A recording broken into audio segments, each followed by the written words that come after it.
حضرت محمد محمود فاروقی المعروف صوفی سرمست اسد الاولیاء رحمۃ اللہ تعالی علیہ اپنے والد کے سب سے بڑے فرزند تھے۔ کیونکہ آپ کے والد بادشاہ تھے تو بچپن ہی سے حضرت کی پرورش بھی شاہانہ انداز میں ہوئی، اور ساتھ ہی ساتھ آپ کے والدین نے حضرت صوفی سرمست رحمۃ اللہ تعالی علیہ کو بچپن ہی سے دینی و دنیاوی تعلیم سے آراستہ کیا تھا، اور آپ نے بچپن ہی میں قرآن شریف کو یاد کر لیا تھا، یعنی آپ بچپن ہی میں حافظ قرآن بھی بن گئے تھے۔ جب آپ سن بلوغ میں پہنچے، یعنی جب آپ جوان ہوئے، تو آپ کا ایک انداز ایسا ہوتا تھا کہ آپ ہمیشہ الگ ہی کیفیت میں رہا کرتے تھے اور سرمستی کے عالم میں رہا کرتے تھے، کیونکہ والد کے بعد آپ ہی کو بادشاہ بننا تھا، مگر آپ کا حال یہ تھا کہ آپ کو حکمرانی اور بادشاہی میں کوئی دلچسپی نہیں تھی۔ جب آپ کے والد محترم نے آپ کی یہ کیفیت دیکھی تو بلخ کی شہزادی، جن کا نام حضرت سیدہ دردانہ بانو رحمۃ اللہ تعالی علیہا ہے، تو ان سے آپ کا نکاح فرما دیا۔ شادی کے بعد بھی حضرت صوفی سرمست رحمۃ اللہ تعالی علیہ الگ ہی کیفیت اور سرمستی کے عالم میں رہا کرتے تھے، اور کبھی کبھی دل بہلانے کے لیے جنگلوں میں شکار کے لیے چلے جاتے تھے۔ ایک دن آپ شکار کے لیے گئے ہوئے تھے، اور شکار کرتے کرتے آپ اتنا آگے نکل گئے کہ آپ اپنے ساتھیوں سے بچھڑ جاتے ہیں۔ پھر آپ اپنے ساتھیوں کو ڈھونڈنے لگتے ہیں، اور ڈھونڈتے ڈھونڈتے آپ کو پیاس لگتی ہے، اور ساتھ ہی ساتھ آپ جس گھوڑے پر سوار تھے وہ گھوڑا بھی ظاہر ہے کہ پیاسا ہو گیا تھا۔ پھر آپ پانی کی تلاش کرنے لگے تو ایک پہاڑی پر آپ کو چراغ جلتا ہوا نظر آیا، تو آپ نے سوچا کہ کوئی شخص یہاں پر ہو سکتا ہے، تو آپ اپنے گھوڑے کے ساتھ اس پہاڑ پر گئے اور گھوڑے کو ایک جگہ پر باندھ کر کے اس چراغ کی روشنی کی طرف آگے بڑھتے ہیں۔ جب آپ اس چراغ کی روشنی کے قریب پہنچے تو دیکھتے ہیں کہ وہاں پر ایک مجذوب بزرگ اللہ کے ذکر میں بیٹھے ہوئے تھے، تو آپ ان کے پاس جاتے ہیں، سلام کرتے ہیں، اور پھر کہتے ہیں کہ میں پیاسا ہوں، کیا آپ مجھے پانی پلا سکتے ہیں؟ تو ان بزرگ نے آپ کو پانی پیش کیا، تو آپ جیسے ہی وہ پانی پینے لگے تو آپ کو خیال آیا کہ میرا گھوڑا بھی ساتھ میں ہے جو کہ پیاسا ہے، تو آپ پانی پیے بغیر وہ پانی اپنے گھوڑے کے پاس لے جاتے ہیں اور سب سے پہلے اپنے گھوڑے کو پانی پلاتے ہیں۔ سبحان اللہ، یہ ہوتی ہے اللہ والوں کی شان اور ان کے اخلاق۔ جب یہ سارا منظر ان مجذوب بزرگ نے دیکھا تو فرمایا کہ اے محمود، اگر آج تم اپنے گھوڑے کا خیال نہ کرتے تو اللہ کی ایک عظیم نعمت سے بھی محروم ہو جاتے۔ اللہ اکبر،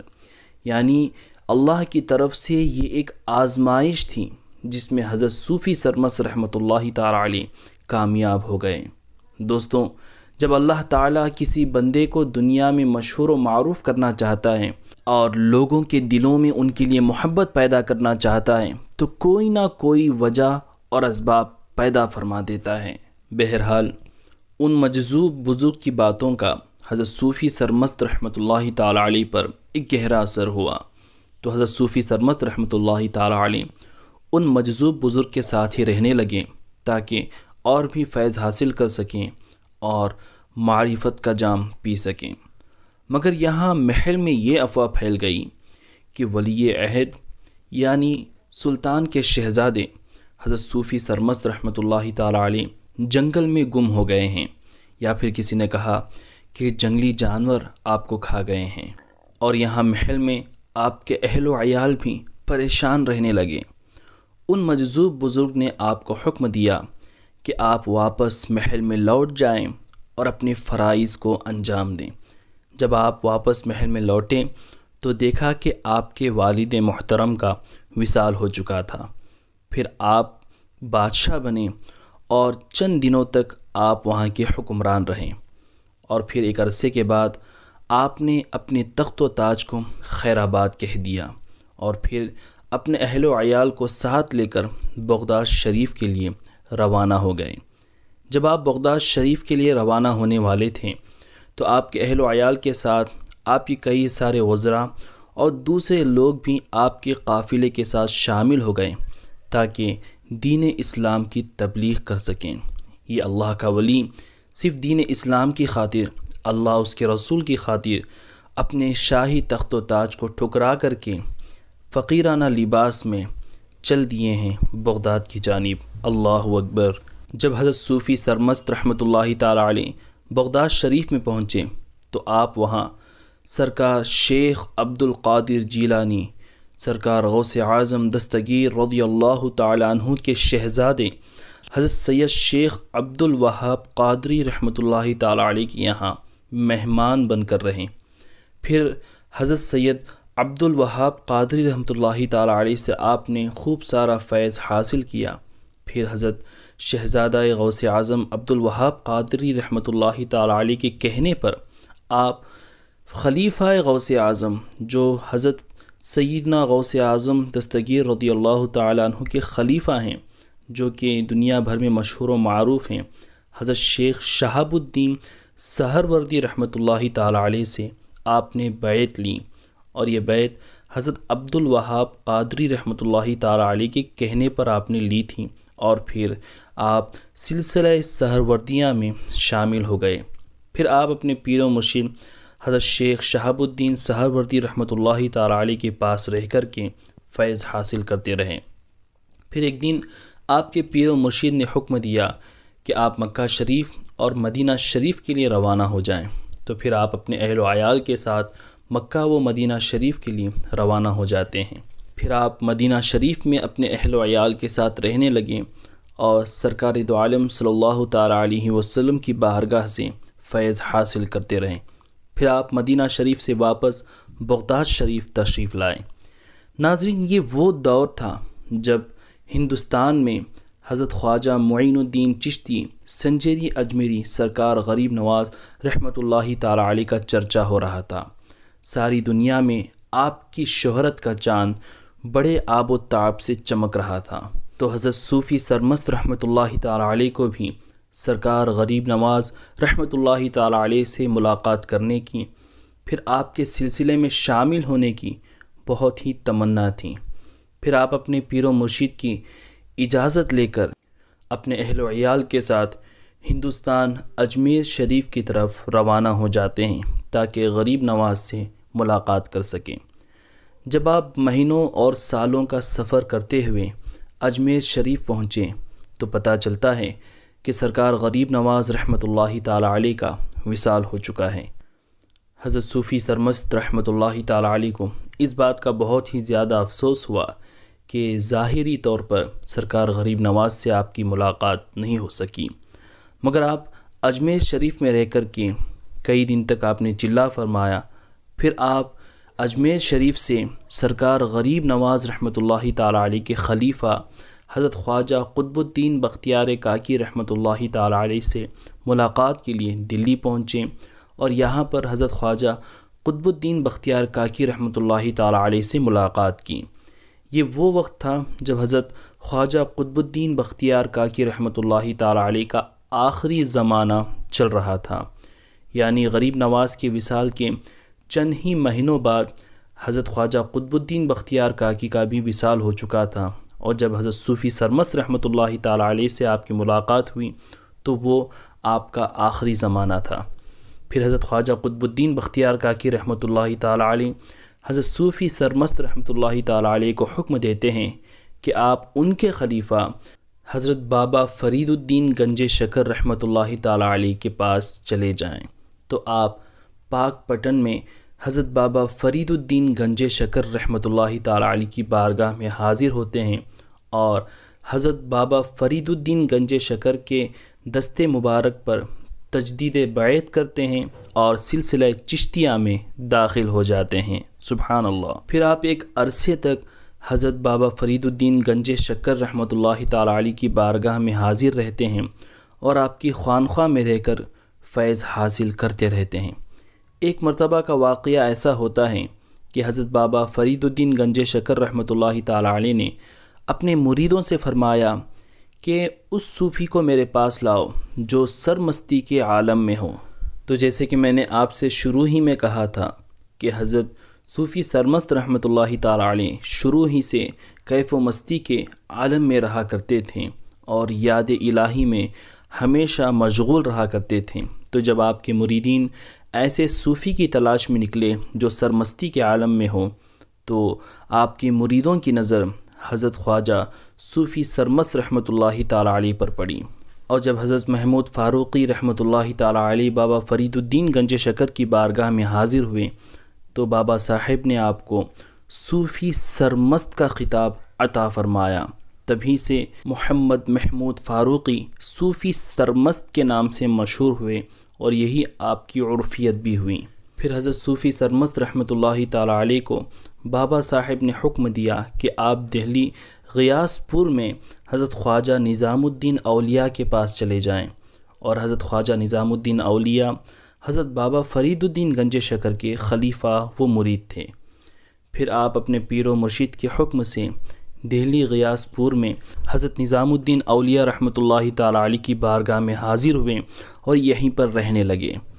ایک دن دکن کے علاقے سے چند بزرگ حضرت نظام الدین اولیاء رحمۃ اللہ تعالی علیہ کی بارگاہ میں حاضر ہوئے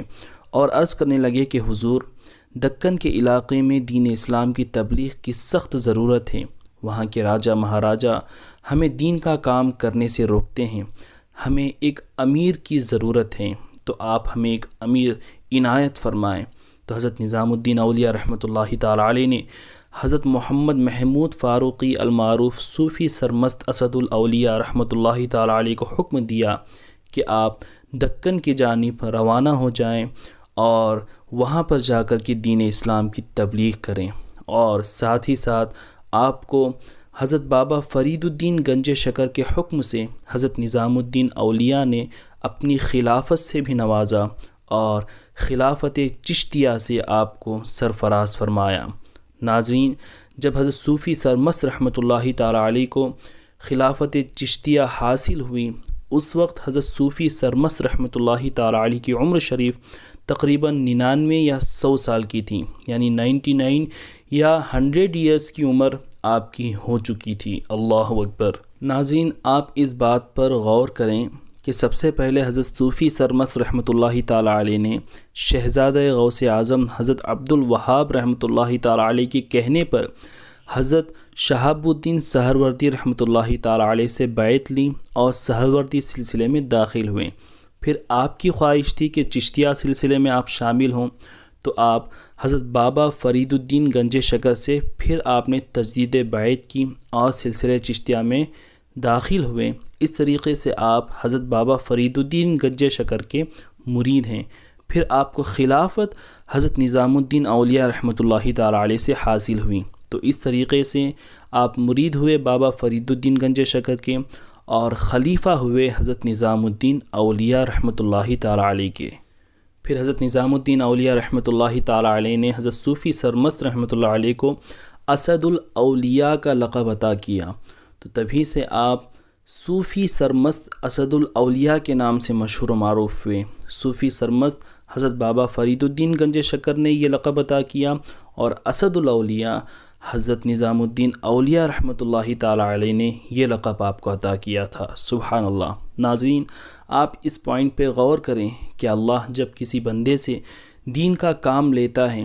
تو کس قدر فیض ان کو پہنچاتا ہے۔ سب سے پہلے شہزادہ غوث اعظم حضرت عبد الوہاب کا فیض آپ کو حاصل ہوا، پھر حضرت شہاب الدین سہروردی رحمۃ اللہ علیہ کا فیض حاصل ہوا، پھر مدینہ شریف گئے، سرکار دو عالم صلی اللہ علیہ وسلم کا فیض آپ پر جاری ہوا، پھر اجمیر شریف آئے تو غریب نواز کا فیض آپ پر جاری ہوا، پھر اجمیر شریف سے حضرت خواجہ قطب الدین بختیار کاکی کا فیض آپ پر جاری ہوا، پھر ان کے خلیفہ حضرت بابا فرید الدین گنج شکر کا فیض آپ پر جاری ہوا، پھر ان کے خلیفہ حضرت نظام الدین اولیاء رحمۃ اللہ تعالی علیہ کا فیض آپ پر جاری و ساری ہوا۔ پھر یہاں سے حضرت نظام الدین اولیاء رحمۃ اللہ علیہ نے 1400 لوگوں کی جماعت دے کر آپ کو دکن کی جانب روانہ کیا تاکہ دین اسلام کی تبلیغ و اشاعت کا کام ہو سکے۔ ان 1400 لوگوں کے قافلے میں آپ کے اہل و عیال بھی تھے، حضرت بابا فرید الدین گنج شکر کے مریدین بھی تھے، حضرت شہاب الدین سہروردی رحمۃ اللہ علیہ کے مریدین بھی تھے، حضرت نظام الدین اولیاء رحمۃ اللہ علیہ کے مریدین بھی تھے، اور ساتھ ہی ساتھ آپ کے کئی ساتھی، بوڑھے، بچے، عورتیں، تمام لوگ ان 1400 لوگوں کے قافلے میں شامل تھے۔ پھر آپ کا یہ قافلہ دہلی سے پورے جاہ و جلال کے ساتھ نکلا اور کئی شہر، کئی قصبے، کئی جنگلات، کئی چٹیل میدان کا سفر طے کرتا ہوا کرناٹکا میں سگر شریف کی سرزمین پر پہنچا، جہاں پر آج آپ کا یہ مزار شریف موجود ہے۔ پھر سگر شریف میں پہنچنے کے فوراً ہی بعد آپ نے دین اسلام کی تبلیغ و اشاعت کا کام شروع کر دیا۔ آپ لوگوں کے پاس جاتے، اللہ اور اس کے رسول کا پیغام ان کو سناتے۔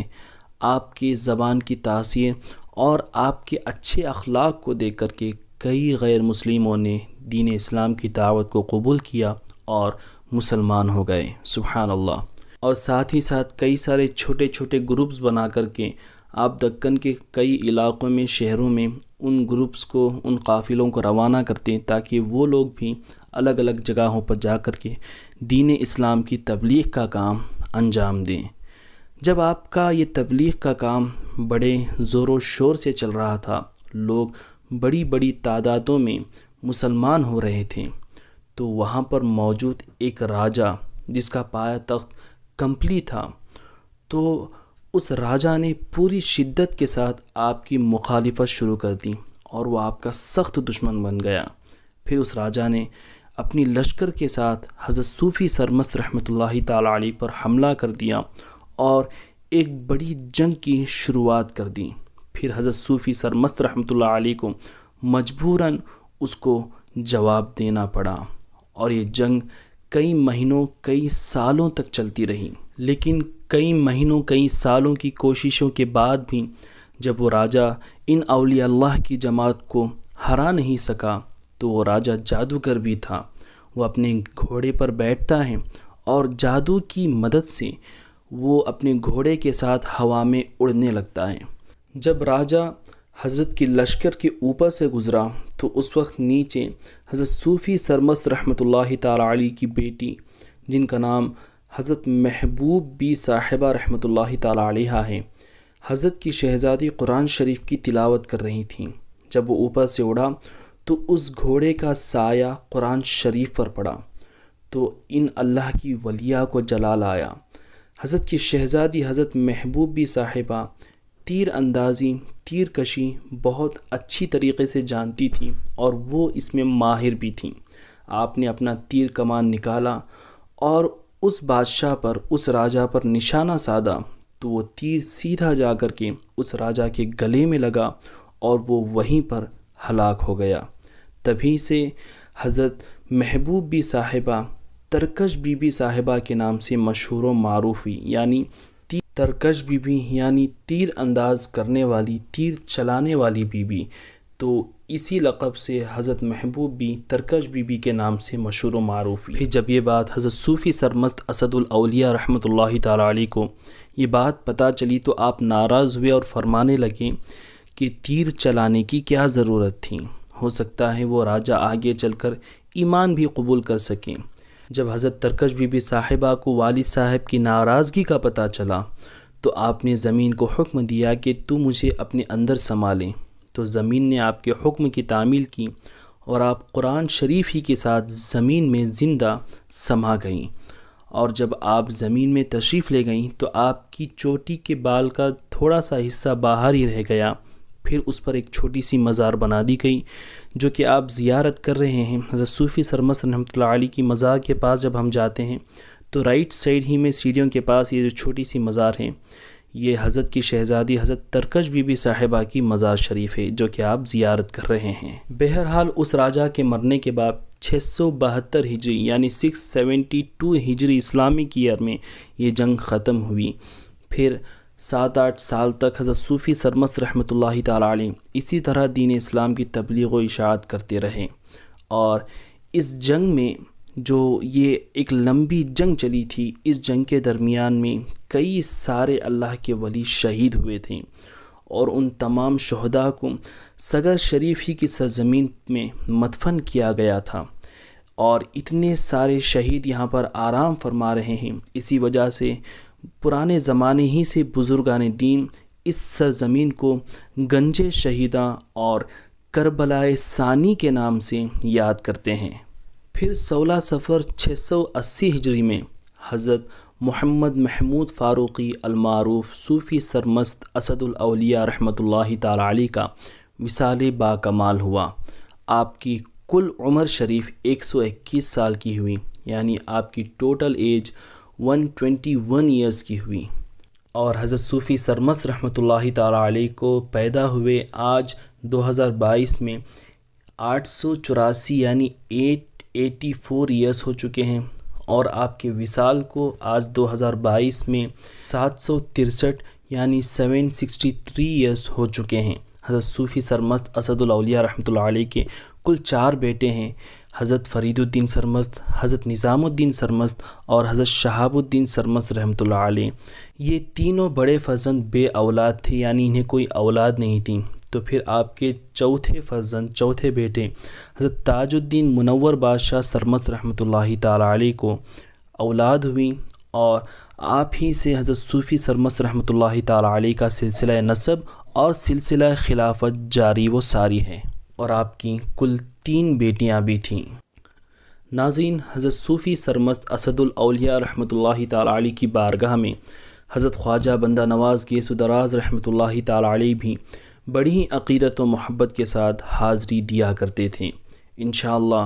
حضرت کے اس ویڈیو کے سیکنڈ پارٹ میں حضرت خواجہ بندہ نواز گیس و دراز رحمۃ اللہ تعالی علیہ کے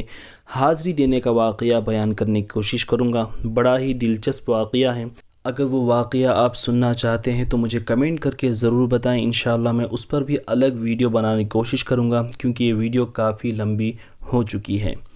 ناظرین، حضرت صوفی سرمست اسد الاولیاء رحمۃ اللہ تعالی علیہ کا عرس شریف ہر سال ربیع الثانی کی 4 تاریخ کو منایا جاتا ہے، اور تقریباً 5-6 دن تک یہ عرس منایا جاتا ہے، اور پھر 11ویں شریف منانے کے بعد عرس شریف کا اختتام ہوتا ہے۔ ناظرین، ہم خوش قسمت ہیں کہ یہ عظیم بارگاہ، یہ اللہ کے عظیم ولی ہمارے دکن میں موجود ہیں، تو ہمیں بھی چاہیے کہ جب بھی موقع ملے اس درگاہ میں ہم حاضری دیں۔ آپ بھی یہاں پر حاضری دینے کی پوری کوشش کریں۔ اللہ آپ سب کو اس درگاہ شریف کی حاضری نصیب فرمائے۔ درگاہ شریف آنے کا لوکیشن میں نے اسی ویڈیو کے ڈسکرپشن میں دیا ہوا ہے، اور وہ لوکیشن ہی درگاہ شریف کا ایڈریس بھی ہے، آپ چیک کر سکتے ہیں۔ ناظرین، اگر آپ کو یہ ہمارا کام پسند آتا ہے تو آپ ہمارے اس وی لو اسلام چینل کو جوائن کر کے وی لو اسلام سپورٹرز بن سکتے ہیں۔ آپ کے جوائن کرنے سے انشاءاللہ ہمارے کام کرنے کے لیے اور بھی زیادہ مدد مل سکتی ہے۔ اللہ تعالیٰ سے دعا ہے کہ مولا کریم اپنے ان عظیم بزرگوں کے صدقے میں آپ سب کو اور آپ سب کی گھر والوں کو سلامت رکھے، اور آپ سب کی منتیں اور مرادیں پوری فرمائے۔ تو نیکسٹ ویڈیو میں ملتے ہیں۔ السلام علیکم ورحمۃ اللہ وبرکاتہ۔